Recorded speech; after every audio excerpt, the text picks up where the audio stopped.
शाहिद खाकान अब्बासी साहब ने जो इस पे लोगों को डाउट्स थे वो उन्होंने कल टीवी पे आके खुद क्लियर कर दिए।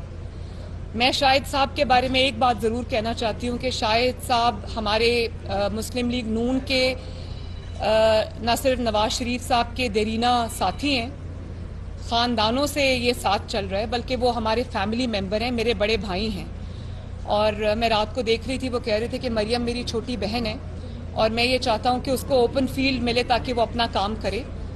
तो मेरा ख्याल है कि मुझे उनकी सरपरस्ती में, उनकी गाइडेंस में, मैं अपने सीनियर्स की गाइडेंस में जितने भी पार्टी के ओहदेदारान हैं उनके साथ मिल के मुझे काम करना है। और बाकी मैं खुद जाके शाहिद साहब से मिलूंगी, इंशाल्लाह उनसे मिलूंगी, उनसे दिल की बातें हम करेंगे। लेकिन वो जो आप उसमें ढूंढ रहे हैं ना, या जो मुखालिफिन उसमें ढूंढ रहे हैं, वो खुशी उनको मिलने वाली नहीं है, क्योंकि शाहिद साहब एक बहुत बावफा और बासूल आदमी है।